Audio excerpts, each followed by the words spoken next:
Sir నమస్కారం sir. నమస్తే అండి.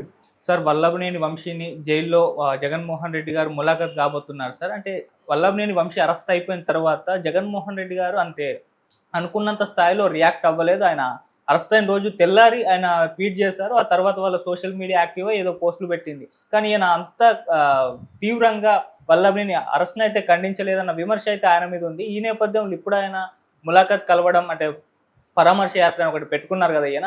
అందులో భాగంగా ఇప్పుడు వెళ్లి కలుస్తున్నారు. మరి దీని పట్ల ఇది ఎటువంటి సందేశం ఇస్తుంది? కలిసారు మీరేం కదా, చెప్తారు? జైలు దగ్గర మాట్లాడాడుగా ఆయన మీడియాతో మాట్లాడుతూ హ్మ్. వాంటెడ్‌గా దాడులు జరుగుతున్నాయి. అంటే ఆ రోజున జరిగినటువంటి సంఘటన గురించి కూడా ప్రస్తావించాడు ఆయన. అంటే ఈ సంఘటన, ఈ అరెస్టు దేనికి ప్రతీకారంగా జరుగుతోంది అనేది కూడా మెన్షన్ చేశాడు ఆయన. చాలా స్పష్టంగా ఆ రోజుల్లో పట్టాభి మీద వైఎస్ఆర్సీపీ ప్రభుత్వం వ్యవహరించిన తీరుకి ప్రతీకారంగా ఇప్పుడు వంశీని అరెస్ట్ చేశారు అని చెప్పి చాలా స్పష్టంగా చెబుతూ ఆయన ఆ రోజున పట్టాభి ఏమన్నాడో కూడా చెప్పాడు మీడియాకి మరోసారి పునశ్చరణ.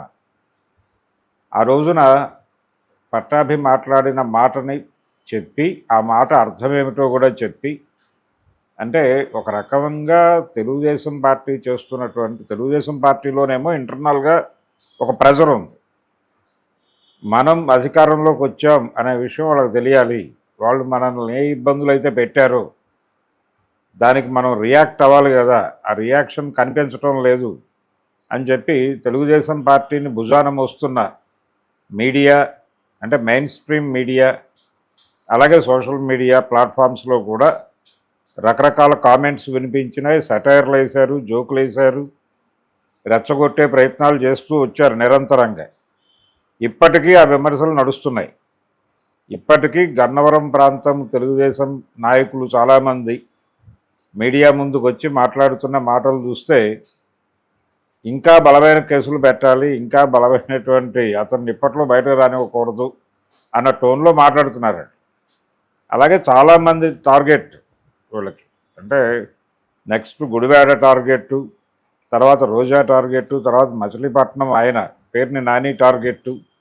ఆ రోజున ఎవరైతే తెలుగుదేశం పార్టీని విమర్శించారో వారందరినీ అరెస్ట్ చేయాలి అనేటువంటి ఒక డిమాండ్, వాళ్ళందరి మీద కేసులు పెట్టాలి అనేటువంటి ఒక డిమాండ్ బలంగా ఉంది. కానీ చంద్రబాబు నాయుడుకు తెలుసు దీనివలన జరిగేది ఏమిటి అని. అందుకని కొంచెం సంయమనంతో ఉంటున్నాడు. అలాంటిదేం అక్కర్లేదు, మీరు దూసుకుని వెళ్ళిపోవచ్చు అన్న పద్ధతిలో ఆయనకు భరోసా కల్పించడం కోసం చాలామంది మాట్లాడేస్తున్నారు. ప్రభుత్వ వ్యతిరేకత ఏమీ రాదు దీనివలన, ప్రభుత్వ వ్యతిరేకత పోగుపడదు, ప్రజలు కూడా హర్షిస్తారు, ప్రజలు మనకు అధికారం ఇచ్చింది ఇందుకోసమే అని మాట్లాడుతున్నారు. ఈ పరిస్థితిలో జగన్మోహన్ రెడ్డి నిన్న ఇవన్నీ రెఫర్ చేశాడు. ఆయన ఇవన్నీ రెఫర్ చేసి మాట్లాడుతూ, రేపు మీరు ఎల్లకాలం అధికారంలో ఉండరు కదా, మేము అధికారంలోకి వచ్చినప్పుడు ఇదే మేము చేస్తే, అంటే మేము చేశాం కాబట్టి మీరు చేసి, మీరు చేశారు కాబట్టి మేం చేసి, ఇది ఒక సాంప్రదాయంగా మారిపోయే ప్రమాదం ఉంది అనేది కొంత హింట్ చేశాడు ఆయన. ఈ హింట్ ఈ రోజున ఆయన కొత్తగా మాట్లాడుతున్నది కాదు. ఆయన 2014లో తెలుగుదేశం ప్రభుత్వం నడుస్తున్న రోజుల్లో కూడా ఒకసారి ఈ మాట అన్నాడు. వైజాగ్లో ఆయన ఎయిర్పోర్ట్లో ఆపారు, హోల్డ్ చేశారు. చేసిన సందర్భంగా వైజాగ్ అని నేను అనుకుంటున్నాను, వైజాగ్లోనూ ఎక్కడో ఒక ఎయిర్పోర్ట్లో ఆపారు, గన్నవరమా ఎక్కడో చోట హోల్డ్ చేశారు. ఆయన హోల్డ్ చేసినప్పుడు ఆ అధికారుల మీద చిరాకు పడ్డాడు ఆయన. చిరాకు పడి, మీరు ఎల్లకాలము ఉండరు, మేము అధికారంలోకి వచ్చాక మీ వ్యవహారం చూస్తాము అనే మాట వాడాడు ఆయన ఆ రోజున. ఇది ఒక ధోరణిగా మారిపోయింది. అంటే అసెంబ్లీలో వ్యవహార శైలిలో కూడా ఇది కనిపిస్తోంది. ఈ వ్యవహార శైలి ఎలా ఉంటుందంటే, యువతల వాళ్ళు ఏదైనా క్వశ్చన్ అడిగితే, ఫలానా చోట ఈ ప్రాబ్లం ఉంది, ఎందుకు రెక్టిఫై కావడం లేదు, జనం బాధపడుతున్నారు అంటే, మొన్నటిదాకా మీరే కదా అధికారంలో ఉంది, మీరేం చేశారు ఇప్పుడు అడుగుతున్నారు అంటారు. ఇది కాదు కదా సమస్య, మేము చేయలేకపోయామని మిమ్మల్ని ఎన్నుకున్నారు. మీరు అధికారంలోకి వచ్చిన సంవత్సరం తర్వాత కూడా ఆ ప్రాబ్లం అలాగే ఉంది. దాన్ని పరిష్కరించడానికి మీరు ఏం చేస్తున్నారు అనేది చెప్పాలి. అది సమాధానం. చేయటానికి ఉన్న సమస్యలు ఏమిటో చెప్పాలి. అప్పుడు మీరెందుకు ప్రయత్నించలేదు అనేది అసలు ఇష్యూ కాదు అది. కానీ అదే మాట్లాడుతున్నారు. దాంతో అవతల వాళ్ళు అరుస్తారు, వీళ్ళని సస్పెండ్ చేస్తారు, అయిపోతుంది. ప్రజా సమస్యలు మాట్లాడుకోవడానికి కదా అసెంబ్లీ ఉంది. అక్కడ ప్రజా సమస్యలు మాట్లాడరు. వీళ్ళు ప్రజా సమస్య లేవనెత్తగానే వారు మీరు పీకింది ఏమిటి అంటారు. ఇదే ఇష్యూ. ఇక్కడే కొట్టుకుంటారు, అయిపోతుంది, క్లోజ్ ఆ రోజుకి. అది ముందు కదలదు. ఎక్కడ వేసిన గొంగడు అంటే అక్కడే ఉంటుంది అది. ఇది ఒక కల్చర్గా మార్చి పడేశారు రాజకీయాల్లో. ఇప్పుడు మేము అధికారంలోకి వస్తే మిమ్మల్ని అరెస్ట్ చేస్తాం, మీరు అధికారంలోకి వస్తే మమ్మల్ని అరెస్ట్ చేస్తారా లేదా అనేది వేరే గొడవ అన్న పద్ధతిలో నడుస్తోంది. ఈ అరెస్టుల నుంచి తప్పించుకోవడానికి అధికారం మారగానే ఇమ్మీడియట్గా వీళ్ళందరూ అటు ఫ్లోట్ అయిపోతున్నారు అవతల పార్టీలోకి. అరెస్టుల నుంచి తప్పించుకోవడానికి మాత్రమే వెళ్ళిపోయి ముందు అక్కడికి చేరిపోతే ఇంట్లో ఉంటాం సేఫ్గా అనే ఉద్దేశంతో వెళ్ళిపోతున్నారు. ఈ ప్రమోషన్ కూడా, ఈ ఆపరేషన్ ఆకర్ష్ అనేది కూడా కేసుల రూపంలో జరుగుతున్న ప్రోగ్రామే. రాజకీయ వ్యవస్థ పూర్తి స్థాయిలో భ్రష్టు పట్టిపోవడానికి కారణం అన్ని రాజకీయ పార్టీల కంట్రిబ్యూషన్ ఉంది దీనిలో. వీళ్ళు ఎక్కువ చేశారు, వాళ్ళు తక్కువ చేశారు అనేది కాదు. ఇప్పుడు పర్టికులర్గా ఎక్కువ చూస్తున్నాం. ఎందుకు ఎక్కువ చూస్తున్నాం అంటే, గతంలో ఒక జాతీయ పార్టీ, ఒక ప్రాంతీయ పార్టీ ఉండేది ఇక్కడ. ఈ ప్రాంతీయ పార్టీకి జాతీయ పార్టీకి మధ్య ఘర్షణలు, వాళ్ళు అక్కడ అధికారంలో ఉండేవాళ్ళు, ఇక్కడ ఉండేవాళ్ళు కాదు. ఇక్కడ ఉంటే ఓకే, లేకపోతే కనుక అక్కడ ఉండి ఇక్కడ లేక ఉండేవాళ్ళు. అప్పుడు ఇక్కడ ప్రాంతీయ పార్టీ అధికారంలో ఉంటే ఇష్యూ బేస్డ్గా ఏదో ఫైట్ జరిగేది. ఇప్పుడు అది వెళ్ళిపోయింది. కారణం ఏంటి? రెండు ప్రాంతీయ పార్టీలు ఎమర్జ్ అయి ఉన్నాయి ఏపీలో, తెలుగుదేశం, వైఎస్ఆర్సీపీ. ఇది పరస్పర యుద్ధంగానే మారిపోయింది. ఈ పరస్పర యుద్ధం అనేది ప్రతి చిన్న విషయం పట్టుకుని కూడా యుద్ధం చేస్తున్నారు. వల్లభనేని వంశీ అరెస్టు అనేది ఇప్పుడు కీలకంగా పట్టించుకుని క్యాడర్కి సపోర్టుగా నేనున్నాను అనే విషయం చెప్పడం కోసం ప్రభుత్వం ఇది కక్ష సాధింపు చర్యల్లో భాగంగా చేస్తోంది అనే విషయం ప్రజలకు తెలియజేయటం కోసం, అలాగే ఆ రోజున పట్టాభి మీద జరిగినటువంటి అరెస్టు నేపథ్యంలోనే ఇది జరిగింది, దానికి ప్రతీకారంగానే జరిగింది. ఆ రోజున అతను వ్యవహరించిన తీరు, అతను మాట్లాడిన మాటలు, వాటి అర్థాలు ఆ రేంజ్లో వంశీ ఎప్పుడూ మాట్లాడలేదు. ఆ మాట్లాడినందుకు గాను ఆ రోజున దాడి జరిగింది. ఆయన అన్న మాట ఓపెన్గా చెప్పాడు మైకుల ముందు. ఆయన చెప్పాడు కానీ మనం చెప్పడం ఇబ్బంది. ఆ లెవెల్లో జరిగింది కాబట్టి ఆ దాడి జరిగింది. ఆ దాడి జరగటము అనే దాన్ని సమర్థించాడు ఆయన జగన్మోహన్ రెడ్డి గారు.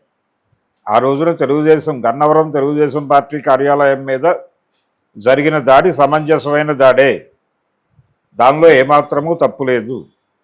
ఆ దాడి జరగటానికి పట్టాభి మాట్లాడిన భాష కారణము, వాళ్ళ వైఖరి కారణము, వాళ్ళ సభ్యత కారణము. కనుక దానికి కక్ష సాధింపుగా ఇతన్ని అరెస్ట్ చేయడం అనేది తప్పు. ఇది అన్ని విధాలుగా తెలుగుదేశం పార్టీ పతనము అని చెప్తున్నాడు ఆయన. అది వాస్తవమే, దాంతో ఎవరు విభేదించాల్సిన అవసరం లేదు. కానీ ఈ కల్చర్ కొనసాగితే, కింది నుంచి డిమాండ్ ఉంది కాబట్టి నేను అందరినీ అరెస్ట్ చేస్తాను అంటే, రెండు పార్టీలు కలిసి ఒక నిర్ణయానికి వచ్చేయడం బెటర్.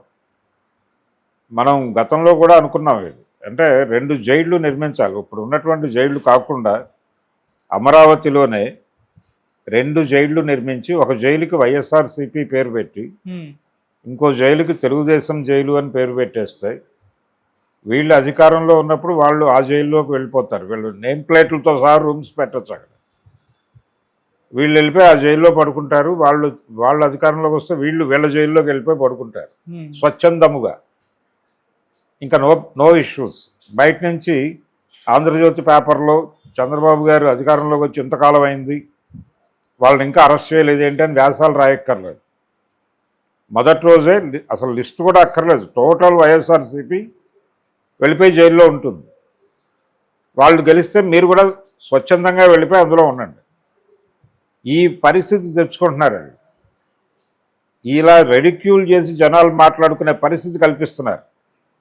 దీన్ని దృష్టిలో పెట్టుకుని వ్యవహరించాలి చంద్రబాబు. కింద నుంచి డిమాండ్ ఉంది కాబట్టి నేను అరెస్టులు చేస్తాను అంటే ఎలాగా? నువ్వు ఒక కల్చర్ని ప్రమోట్ చేయి. వాళ్ళు అరెస్ట్ చేశారు కాబట్టి మేము చెయ్యాలి అని రూల్ ఏం లేదు, మేము చెయ్యం, ఇది మా పద్ధతి కాదని చెప్పొచ్చు కదా. జనం కాదనరు కదా.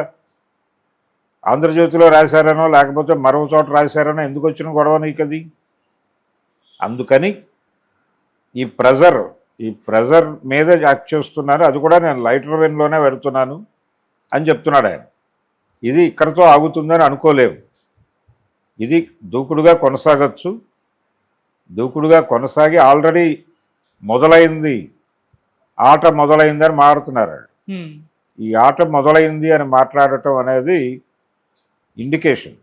ఇదొక ఇండికేషను. వాళ్ళు కూడా హ్యాపీగానే ఉన్నారు. ఇదేదో జరిగితే బాగానే ఉంటుంది. ఒక ఇష్యూ ఉంటుంది వాళ్ళకి మార్కెట్లో మాట్లాడటానికి. అవతల వాళ్ళకి ఇష్యూ లేకుండా చేయటం అనేది నీ ప్రోగ్రాం కావాలి. అవతల ప్రతిపక్షం రోడ్డు మీదకి వచ్చి గొడవ చేయడానికి ఇష్యూ లేకుండా చేయగలిగితే వచ్చే ఎన్నికల్లో నువ్వు గెలవగలుగుతావు. కానీ వీళ్ళ ప్రోగ్రాం ఎలా ఉంది? మనం అధికారంలోకి రాగానే మళ్ళీ గెలవాలి అనేదే ప్రోగ్రాం ఎవరికైనా. ఆ గెలుపుకు వీళ్ళు అనుసరిస్తున్న పద్ధతి ఏంటి? ప్రజల మద్దతు తమకే ఉండేలాగా చూసుకోవడం కాదు, అవతల పార్టీని చంపేయటం ద్వారా మనం గెలవాలనుకోవడం. అది రెండు పార్టీలు చేసినాయి ఆ పని. ఓకే, జగన్మోహన్ రెడ్డి గారు చేసింది అదే, వీరు చేసింది అది. వీరే ఒక రకంగా వారికి గురువు. చంద్రబాబే గురువు అన్ని విధాలుగా. మార్కెట్ ఎకానమీలో పరిపాలన ఎలా నడపాలి అనడానికి కూడా వైఎస్ రాజశేఖర రెడ్డికి కూడా చంద్రబాబే గురువు. అందుకని ఈ జరుగుతున్న పద్ధతి మీద ప్రజలు రియాక్ట్ అవ్వాలి. ప్రజలు రియాక్ట్ అయ్యి పౌర సమాజం స్పందించి ఏమిటి గొడవలు, ఏమిటి అరెస్టులు, నువ్వు పరిపాలన మీద దృష్టి పెట్టు.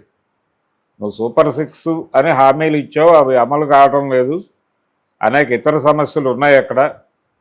అలాగే ఆ రోజున రోడ్లు బాగాలేవు అని చెప్పి గొడవ చేశారు. ఇప్పుడు వాటి పరిస్థితి ఏంటి? ఆ రోజున విమర్శలు ఏ ఏరియాల్లో చేశారు మీరు, అవి జరుగుతున్నటువంటి పరిస్థితి ఏమిటి అనే దాని మీద పౌర సమాజం రియాక్ట్ అయితే తప్ప వీళ్ళిద్దరూ ఆగరు. ఓకే, పౌర సమాజం ఎందుకు నిద్రపోతుందంటే ప్రజా సంఘాలు యాక్టివ్గా లేవు. ఎవరి పనుల్లో వాళ్ళు ఉన్నారు, ఎవరి ప్రోగ్రాంలో వాళ్ళు ఉన్నారు, ప్రజల ప్రోగ్రాంలో ఎవరు లేరు. ఇప్పుడు కమ్యూనిస్ట్ పార్టీలు, వాటి ప్రజా సంఘాలు అవి కదా రోడ్డు మీదకి వచ్చి మాట్లాడాల్సింది. వాళ్ళు ఎఫెక్టివ్గా మాట్లాడట్లేదు. మాట్లాడినా మీడియా పట్టించుకోవట్లేదు, మీడియా ప్రొజెక్ట్ చేయట్లేదు. ఇంత గందరగోళం నడుస్తోంది. Media in total controlled by ఈ రెండు పార్టీలే. ఈ పరిస్థితి దాపురించిన సందర్భంగా మిగిలిన వాళ్ళ ఆటే కాదు అన్న అలాగా రాజకీయం నడుస్తోంది అక్కడ. అందుకని పౌర సమాజం రియాక్ట్ కావాలి, ప్రజా సంఘాలు రియాక్ట్ కావాలి. ఈ రెండు పార్టీల మధ్య ప్యారలల్గా ఒక కంట్రోలింగ్ స్ట్రక్చర్ని నిర్మించాలి. రెండు ప్రాంతీయ పార్టీలు ఉన్న చోట ఎక్కడైనా ఇది జరగాలి. ఇది జరిగితేనే అవి కంట్రోల్లో ఉంటాయి. లేకపోతే మేము అరెస్ట్ అయితే మేము నిర్మించిన మీ జైల్లోకి వెళ్ళిపోండి, లేకపోతే మీరు నిర్మించిన మా జైల్లోకి మేము వెళ్ళిపోతాం అనే పరిస్థితికి వెళ్తున్నారు. అందుకని ఈ గొడవంతా లేకుండా నేనేం చెప్తానంటే 2 జైళ్ళు కట్టేసుకోండి ముందే. అది అమరావతిలోనే కట్టుకోండి. ఎందుకంటే ఇందులో కొంతమంది ఎమ్మెల్యేలు కూడా ఉంటారు, వాళ్ళు సభలకు రావాల్సి ఉంటుంది. ఆ టైం ఉన్నప్పుడు ఎస్కార్ట్తో వాళ్ళు సభకు వచ్చి వెళ్ళిపోతారు జైలుకి. కన్వీనియంట్గా ఉండాలి. అసెంబ్లీకి నియర్ బై ఉంటే బెటరు జైలు.